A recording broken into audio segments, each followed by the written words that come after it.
सुप्रभात मित्रों। आज इस एमसीक्यू प्रश्नोत्तर में या बहुविकल्पी प्रश्नोत्तर चर्चा में आपका हार्दिक स्वागत है। आज हम विचार करेंगे वितान भाग 2 में संकलित जूझ पाठ पर।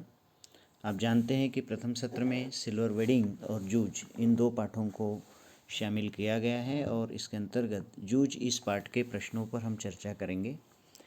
कुछ प्रश्न जो आमतौर पर बन सकते हैं या अगर हम उस पाठ को ध्यान से पढ़ें, मैंने बार बार आपको कहा है कि उस पाठ को पढ़ें और लगभग हर एक पंक्ति से प्रश्न बन सकता है। विवरणात्मक प्रश्न में अगर हमें कहानी का किसी पाठ का केंद्रीय भाव पता है तो हम उत्तर आसानी से लिख सकते हैं, लेकिन बहुविकल्पी प्रश्नों में इस प्रकार बात नहीं होती है। बहुविकल्पी प्रश्नों के लिए अच्छी तरह से उसे पढ़ना बहुत आवश्यक होता है। किसी भी कोने से, किसी भी पंक्ति को लेकर, किसी शब्दों को लेकर, किसी प्रसंग को लेकर प्रश्न हो सकता है। चलिए बात करते हैं कुछ प्रश्नों की। लगभग 40 प्रश्नों की चर्चा हम इस वीडियो में करेंगे। जूझ ये पाठ साहित्य की किस विधा में लिखा गया है? आपके विकल्प हो सकते हैं एकांकी, संस्मरण, नाटक या उपन्यासात्मक। तो यहाँ पर गौर कर सकते हैं हम कि इसका उत्तर है उपन्यासात्मक, या कहीं कहीं आत्मकथात्मक उपन्यास भी हो सकता है। दूसरा प्रश्न है, देखिए, लेखक के घर ईख पेरने का काम सबसे पहले क्यों शुरू होता था? यहाँ ईख पेरने का मतलब ईख का फसल जो है लगाने से तात्पर्य है। आप जानते हैं कि ये पाठ मराठी भाषा से अनुदित है और इसलिए ये भी प्रश्न आपका हो सकता है परीक्षा के लिए कि जूझ ये पाठ जो है मूलतः किस भाषा से लिया गया है, किस भाषा से अनुदित है, उसे भी आप ध्यान में रखें। तो प्रश्न है कि ईख पेरने का काम पहले क्यों शुरू होता था? तो इसका सबसे सही उत्तर है कि ईख की अच्छी कीमत मिल जाए, जल्दी से उनका गुड़ उत्पाद शुरू हो जाता था और इसलिए अच्छी जो है उनको उससे उत्पाद से जो है अच्छी आमदनी हो जाती थी, इसलिए वो ऐसा कार्य करते थे। ऑप्शन कई सारे हो सकते हैं, जैसे ईख की अच्छी कीमत मिले, या दूसरा ऑप्शन इसके लिए हो सकता है कि ईख जल्दी आए और गुड़ जल्दी से उनका मार्केट में जाए। ये भी उसका ऑप्शन बिल्कुल सही है। दूसरे और ऑप्शन हो सकते हैं कि काम जल्दी ख़त्म हो जाए, फसल ख़राब ना हो, या और अन्य कोई। तो ध्यान रखिए कि ईख पहले पेरने का कारण ये होता था कि उनको अच्छी कीमत मिले, उनका गुड़ सबसे पहले मार्केट में जाए, ये उसका उद्देश्य था। तीसरा प्रश्न हो सकता है, देखिए, जूझ पाठ के लेखक पढ़ने के लिए झूठ का सहारा लेते हैं। अब आपको पूछा गया कि आप क्या करते, तो कई सारे विकल्प हो सकते हैं। मैं होता तो झूठ का सहारा नहीं लेता, या फिर मैं भी झूठ बोलता क्योंकि अच्छे उद्देश्य के लिए ये झूठ बोला गया था। लेखक ने गलत कार्य के लिए झूठ का सहारा लिया तो मैं भी झूठ नहीं बोलता, वगैरह वगैरह। तो आप इसको सबसे उपयुक्त जो पर्याय है, विकल्प है, वो है कि मैं भी झूठ बोलता क्योंकि लेखक ने एक अच्छे उद्देश्य के लिए झूठ बोला था।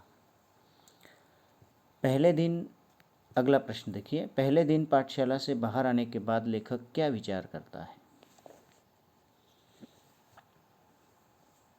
क्या विचार करता है? आप जानते हैं कि पहले दिन जाने पर बड़ी फजीयत उसकी हुई थी। बच्चे जो है उसकी परिचय वाले वो आगे चले गए थे, इसलिए 3-4 विकल्प है। देखिए क्या, कि पाठशाला नहीं जाऊंगा, खेत में ही काम करना अच्छा है, पाठ के लड़कों के साथ निभा नहीं हो पाएगा, या उपर्युक्त सभी। तो ये तीनों विकल्प जो है वो यहाँ पर सही है, इसलिए उपर्युक्त सभी, क्योंकि पहले दिन इसी प्रकार के विचार उनके मन में आए थे। हालांकि बाद में धीरे धीरे उनके विचार बदल गए और उनका मन लगने लगा था। ठीक है। अगला प्रश्न, मंत्री मास्टर के आने के बाद शरारत करने वाले लड़कों को शरारत का मौका क्यों नहीं मिलता था?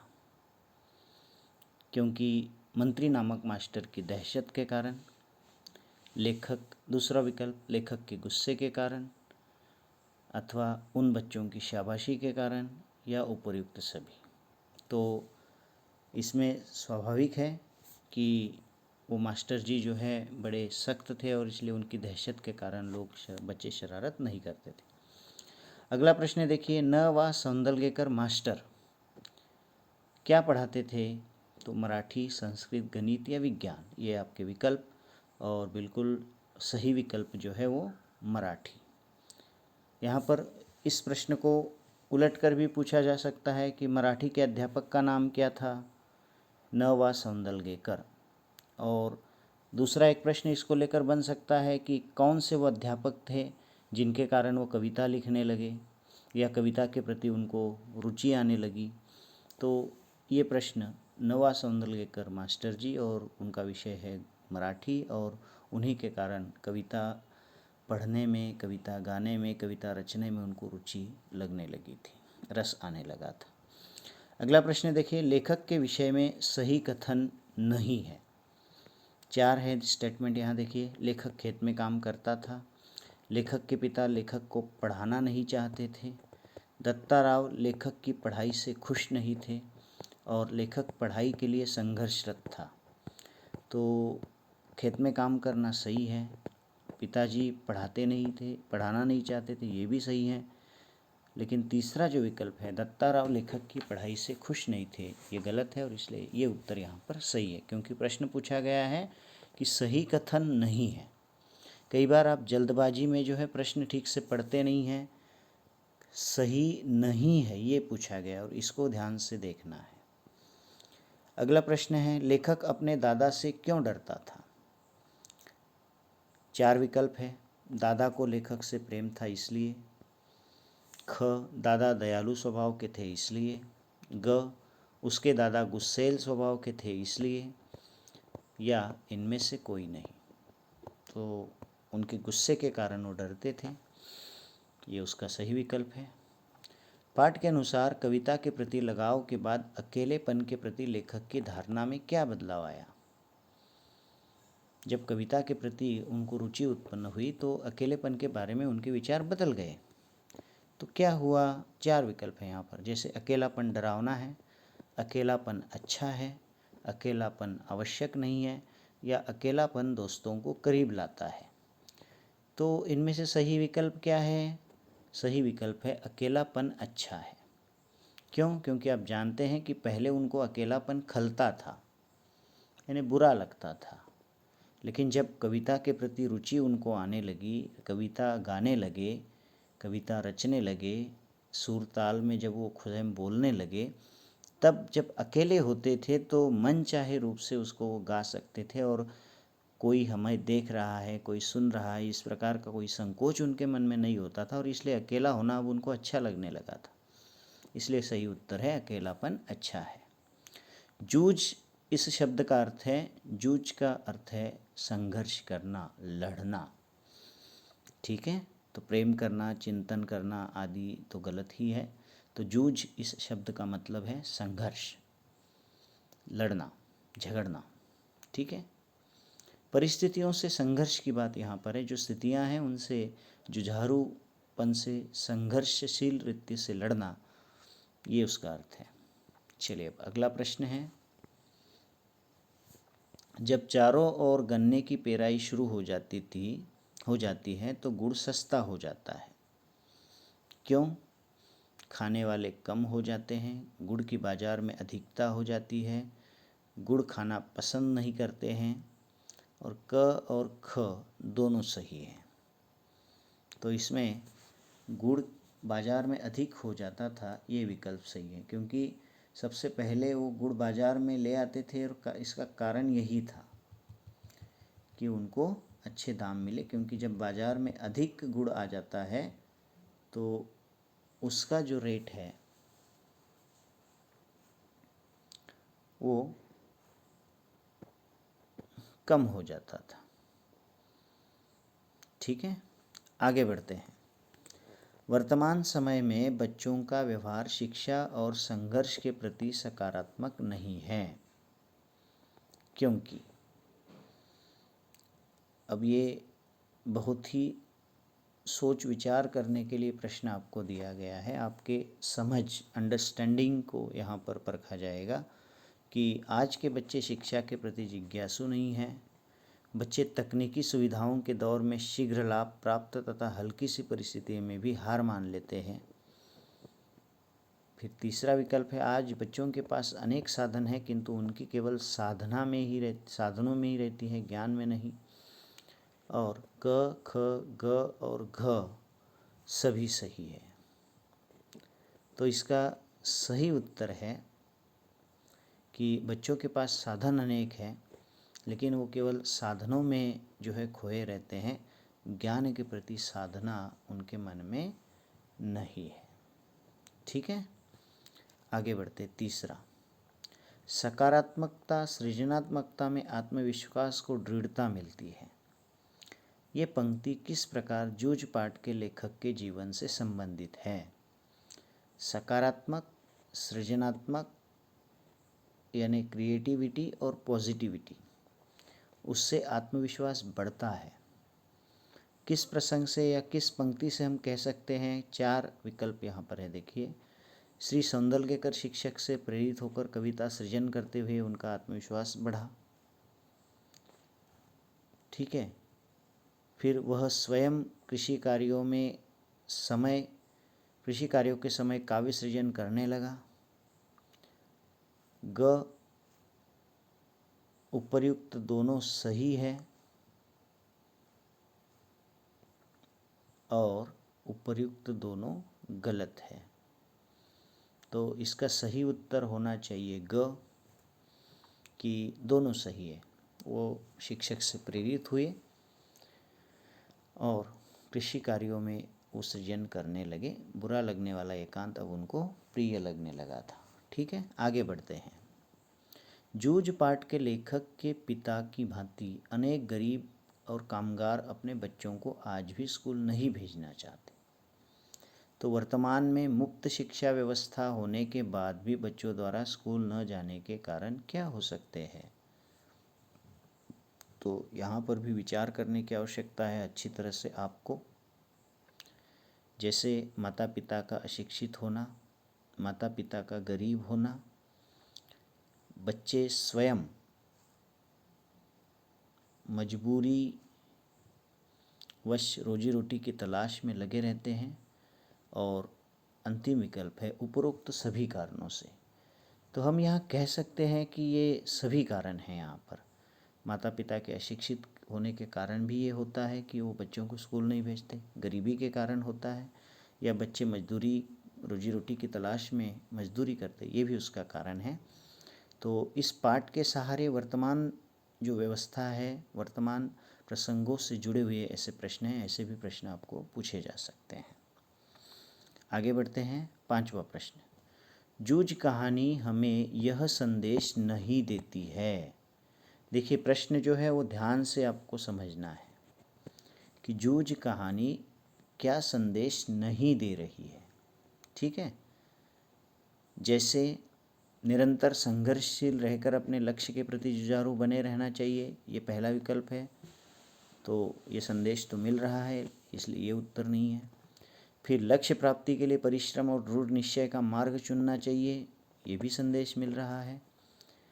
फिर तीसरा है, हमें लक्ष्य का आसान रास्ता चुनना चाहिए। और चौथा है, अपनी सहायता करने वाले मनुष्यों के प्रति वचनबद्ध होना चाहिए। तो क, ख और घ ये तीनों है, बिल्कुल संदेश मिल रहे हैं, लेकिन ग, लक्ष्य को आसान बनाना चाहिए या आसान रास्ता उसका चुनना चाहिए, ये कोई संदेश इस कहानी द्वारा हमें नहीं मिलता, क्योंकि संघर्षशील होने की है, लक्ष्य के लिए परिश्रम करने का संदेश है, अपनी सहायता करने वालों के लिए वचन निभाने की भी बात यहाँ पर हो रही है। तो ग जो विकल्प है वो यहाँ पर सही है। ठीक है, आगे 6ठा प्रश्न है, देखिए, जूझ कहानी का मुख्य उद्देश्य क्या नहीं है? क्या नहीं है? जीवन को हमेशा सरलता से जीना चाहिए, जीवन में किसी भी परिस्थिति का पूरे आत्मविश्वास के साथ सामना करना चाहिए, परिस्थितियों से भागने के स्थान पर उनका सामना करके सफलता हासिल करनी चाहिए, और जीवन में सदा संघर्षशील रहना चाहिए। तो यहाँ पर जो है, क्या नहीं है उद्देश्य? जीवन को हमेशा सरलता से जीना चाहिए, ये उद्देश्य इसका नहीं है। संघर्षशील रहने का बिल्कुल इसमें उपदेश है। आत्मविश्वास का साथ सामना करने का भी उद्देश्य इसमें है और परिस्थितियों से भागने का स्थान पर उनका सामना करने की बात भी यहाँ पर हो रही है। ठीक है। अध्यापक सौंदलकर जी का व्यवहार छात्रों में ऊर्जा का व्यवहार करता था, साथ ही उनसे प्रेरणा लेने का गुण आनंदा में था। आपके अनुसार एक आदर्श छात्र में कौन कौन से गुण आवश्यक है? सबसे पहला ऑप्शन है, देखिए, एक आदर्श छात्र में ज्ञान के प्रति जिज्ञासा होनी चाहिए। ख, छात्र को स्वयं एकांत में स्वाध्याय करना चाहिए। गुरुजन द्वारा दी गई शिक्षा के प्रति अनुकरण का भाव होना चाहिए।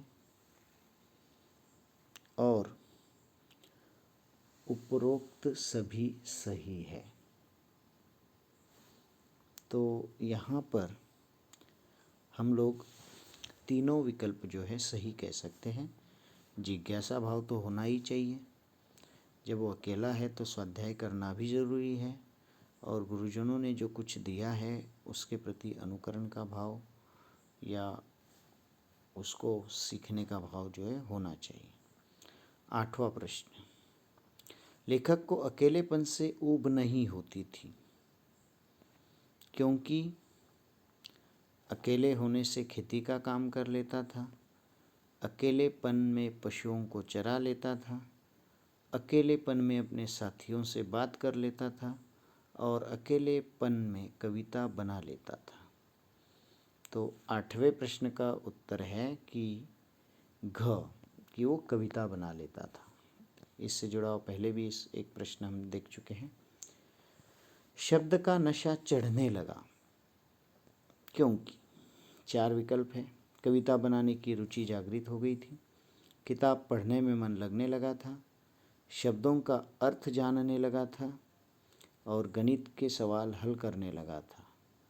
तो इसमें जो है 9वें प्रश्न का उत्तर है ग, कि वो शब्दों का अर्थ जानने लगा था, कविता बनाने की रुचि जागृत हो गई थी। शब्दों के संदर्भ में जो है वो शब्दों के अर्थ जानने से जो है कविता के प्रति रुचि उसकी बढ़ गई थी, तो कविता बनाने में रुचि जागृत हो गई थी। इसलिए शब्दों का जोड़ना, शब्दों को तुकात्मक रूप से रखना, ये आनंद उसको आने लगा था। तो पहला विकल्प इसमें हम सही कह सकते हैं। 10वां प्रश्न देखिए, ईख से ज़्यादा गुड़ निकालना हो तो ईख को खेत में देर तक खड़ी रखना चाहिए, ईख को जल्दी काट लेना चाहिए, ईख को काटकर कुछ दिनों तक खलिहान में खुला रख देना चाहिए। ख और ग दोनों सही है। अब देखिए यहाँ पर पहला विकल्प सही है, क्योंकि देर तक अगर खड़ी रहती है ईख तो उसमें जो शक्कर निकलती है या गुड़ जो उससे बनता है वो ज़्यादा निकलता है। क्यों? क्योंकि वो पक जाता है। पहले का लेखक के पिताजी पहले काट लेते थे, इसलिए गुड़ का उत्पाद कम होता था, लेकिन भाव ज़्यादा मिल जाता था, उनको कीमत ज़्यादा मिल जाती थी। तो दूसरा और तीसरा, चौथा, तीनों विकल्प जो है यहाँ गलत है। पहला ही है सही, कि देर तक वो अगर फसल खड़ी है तो अधिक गुड़ जो है उसका मिलता है। ठीक है, चलिए आगे बढ़ते हैं। जूझ कहानी के अनुसार पढ़ाई लिखाई के संबंध में लेखक और दत्ताराव जी का रवैया सही था। कैसे कह सकते हैं आप कि सही था? तो इसका उत्तर है 4 विकल्प है। देखिए कि लेखक खेतीबाड़ी नहीं करना चाहता था, ये विकल्प गलत है।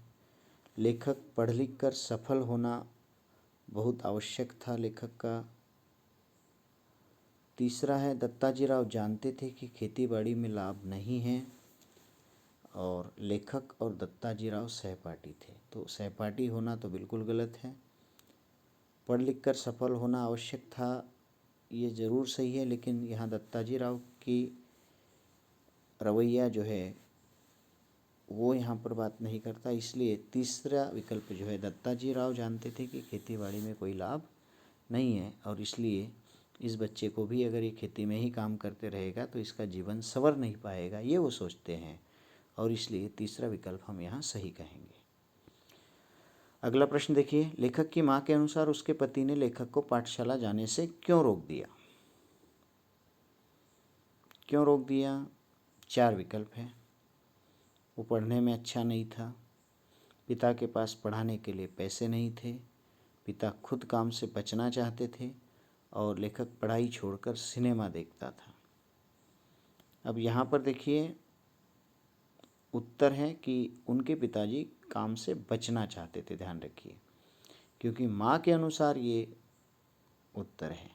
हाँ, हो सकता है अगर पिता कुछ बहाने जो बनाते हैं दत्ताजी राव के पास तो वहाँ वो कारण देते हैं कि वो सिनेमा देखने जाता है वगैरह, लेकिन ये माँ के अनुसार जो पति ने उनके बेटे की पढ़ाई रोकी है उसके लिए कारण है कि पति जो है उनके काम से बचना चाहते हैं और उनकी जगह बच्चों को काम पर लगाते हैं।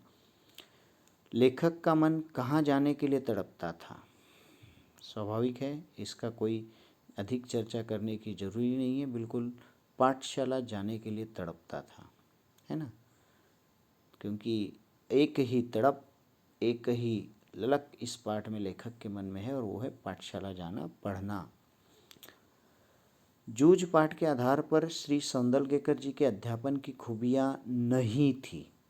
अब देखिए यहाँ पर मराठी के अध्यापक हैं सौंदलगेकर गुरु जी, 4 विकल्प हैं, कौन सी खूबी उनकी नहीं है वो देखना है।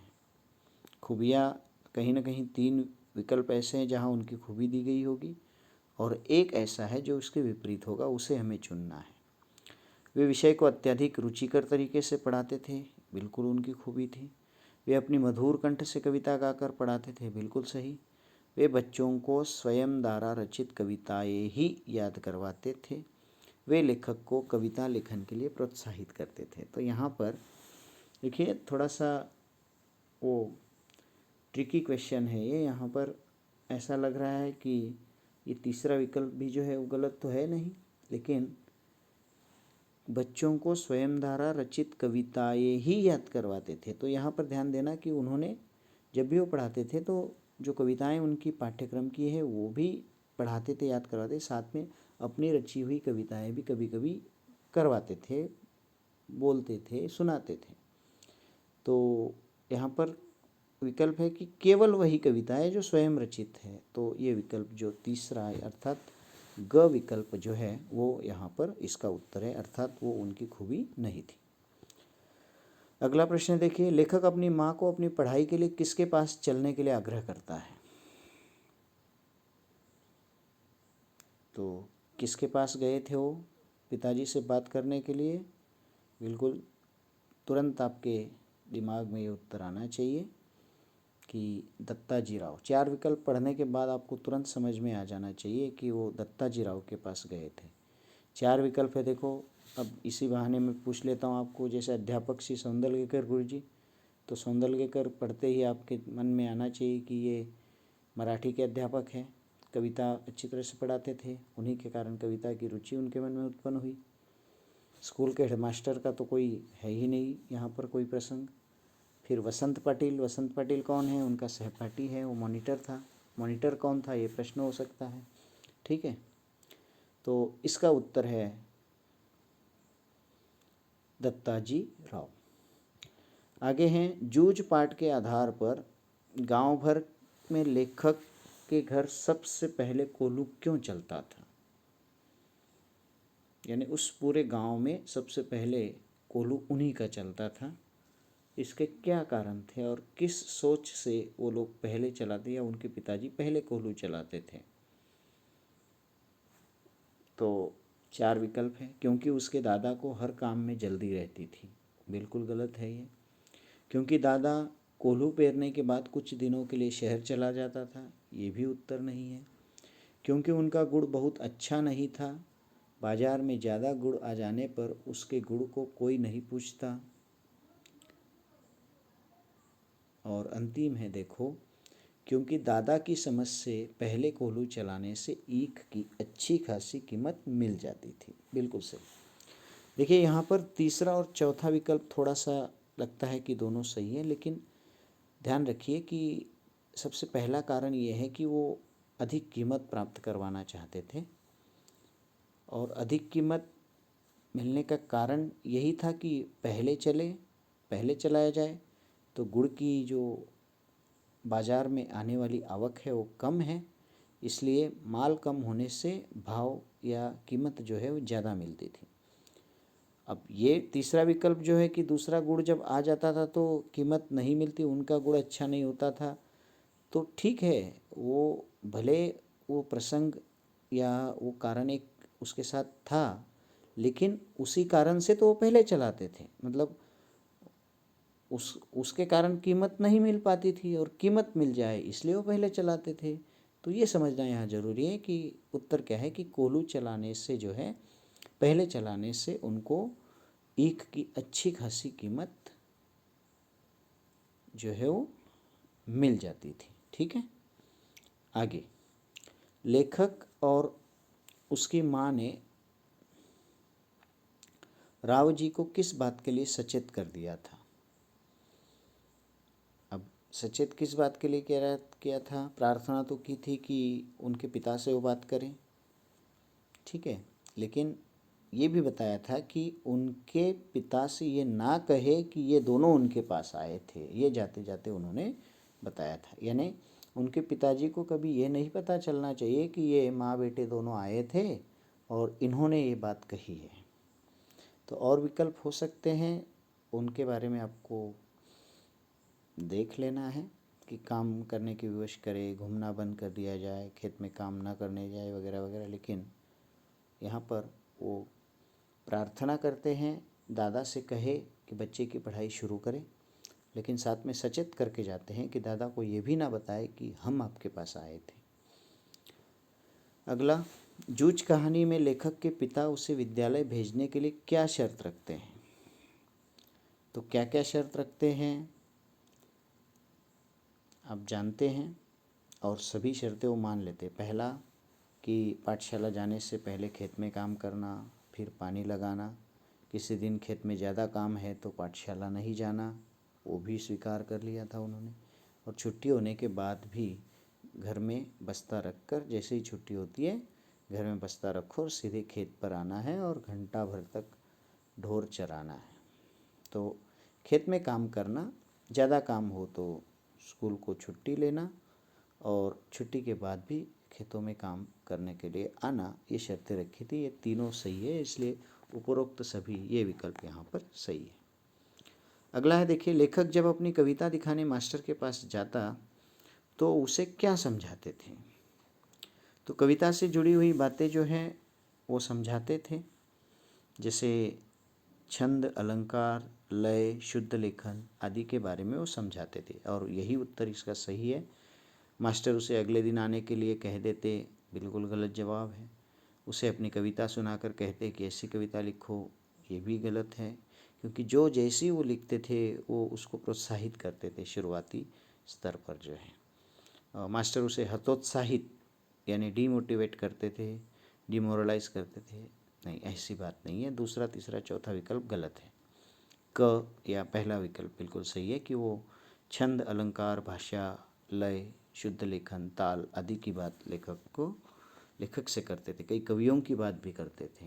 ठीक है, अगला है, देखिए, जूझ कहानी के नायक द्वारा पढ़ाई के साथ साथ खेती का काम करने का क्या प्रभाव पड़ा? उसकी पढ़ाई के प्रति रुचि कम हो गई, उसका मन निराशा और खीज से भर गया, वो अपने लक्ष्य को प्राप्त करने में सफल रहा, और प्रतिकूल परिस्थितियों ने उसके दृढ़ निश्चय को तोड़ दिया। तो पढ़ाई के साथ साथ खेती में काम करता रहा, लेकिन मेहनत से उसने कार्य किया और यहाँ पर वो अपने लक्ष्य में सफल हुआ। ये विकल्प सही है, तो वो अपने लक्ष्य को प्राप्त करने में सफल रहा, ये उसका उत्तर है। ठीक है, आगे बढ़ते हैं।